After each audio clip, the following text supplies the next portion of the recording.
का जो क्वेश्चन है बहुत प्यारा सा क्वेश्चन है। क्वेश्चन क्या दिया हुआ है कि यदि कोई व्यापारी, ठीक है, एक टेलीविजन को 20,300 रुपया में बेचता है, बेचता मतलब सेलिंग प्राइस है, ठीक है, तो कितना में बेचता है सेलिंग प्राइस, यानी विक्रय मूल्य कितना दिया हुआ है 20,300 रुपया में क्या करता है, बेचता है, ठीक है। अब क्या दिया हुआ कि उसे 12% का लाभ होता है। कितना परसेंट का लाभ होता है, 12% का लाभ होता है। तो अब क्या कह रहा है कि उस टेलीविजन का क्रय मूल्य ज्ञात करें। क्या निकालें, क्रय मूल्य ज्ञात करें, ठीक है। अब यहाँ तक बात है। अब देखिए यहाँ पर हम परसेंटेज जो लाभ दिया है इसी पर हम इसको क्या करेंगे, क्रय मूल्य निकाल लेंगे। यहाँ ध्यान देंगे जब भी लाभ हानि होता है हमेशा सीपी पर होता है, विक्रय मूल्य पर होता है।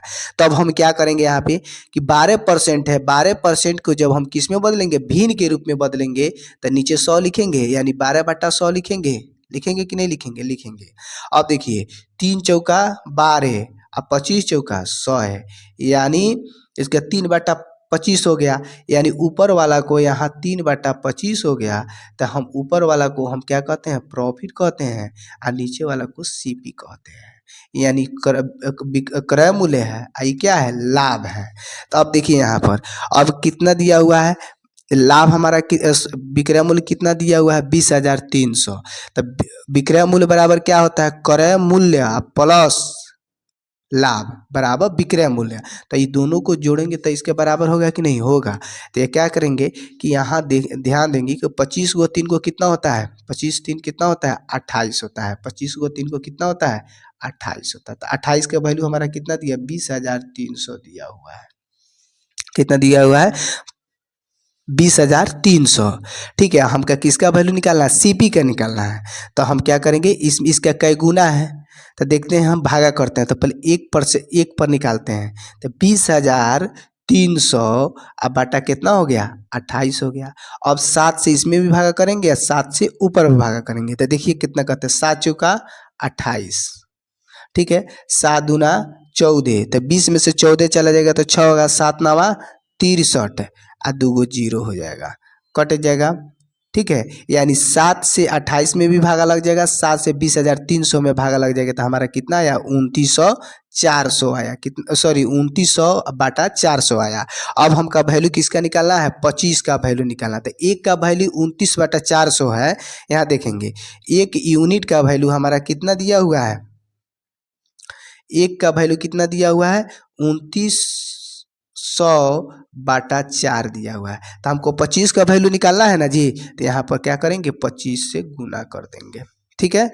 अब देखिए अब 4 से भागा लगेगा कि नहीं, किसका 25 का वैल्यू निकालना है। एक का वैल्यू इतना दिया हुआ है, तो हम 25 का वैल्यू निकालने के लिए क्या करेंगे 25 से मल्टीप्लाई करेंगे, यानी गुने 25 कर दिए, तो क्या हुआ, तो 4 सते 28, 29 में से 28 जगह था एक बचेगा, ऊपर से जीरो उतार देंगे, तो 4 दूना 8, 10 में से 8 गया तो 2 और फिर जीरो, तो 4 पछे 20, यानी डायरेक्ट हम इस पर क्या किए हैं, भागा कर दिए हैं। अब बच गया कितना 725 गुने 25। अब क्या करेंगे 725 में अब 25 से क्या करेंगे गुना करेंगे, तो 5 पचे 25 के 5 हासिल 2, 5 दूना 10, 2 12 के 2 हासिल 1, 5 से 35 1 36। अब इसमें करेंगे 2 पचे 10 के 0 हासिल 1, 2 दूना 4 1 5, 2 सते 14। अब जोड़ेंगे सबके 5 हो गया, 5 2 7 हो गया, 6 5 11 के हासिल 1, 4 3 7 1 8 1 18,175 होगा। कितना होगा 18,175 हमारा क्या हो जाएगा, सीपी हो जाएगा। यानी इतना में वो क्या किया, खरीदा। कितना में 18,175 रुपया में क्या किया, खरीदा। जब भी हम इस टाइप का क्वेश्चन बनाएंगे हमेशा ही 12/100 दिया हुआ है, तो ऊपर क्या होता है, ऊपर ये होता है प्रॉफिट, क्या होता है प्रॉफिट हो जाता है, और नीचे के क्या होता है सीपी होता है, यानी क्रय मूल्य। हमेशा क्रय मूल्य नीचे रहता है, तो ऊपर क्रय मूल्य ऊपर प्रॉफिट, जब दोनों को जोड़ेंगे तो हमारा विक्रय मूल्य के बराबर होगा। तो यह 25 को 3 को 28 को, 28 का वैल्यू हमको कितना दिया है 20,300 दिया हुआ, यानी 28 यूनिट का वैल्यू कितना दिया है 20,300। तो एक यूनिट के निकाले हैं तो कितना 2900/4 आया है, तो हमको 25 यूनिट के निकालना पड़ेगा ना जी। तो हमारा 25 यूनिट का वैल्यू कितना आया, तो हम क्या किए 25 से गुना किए हैं, तो 18,175 आएगा। जाएगा।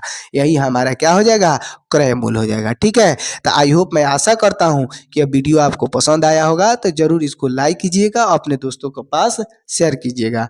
थैंक्स। ओके, जय हिंद, जय भारत।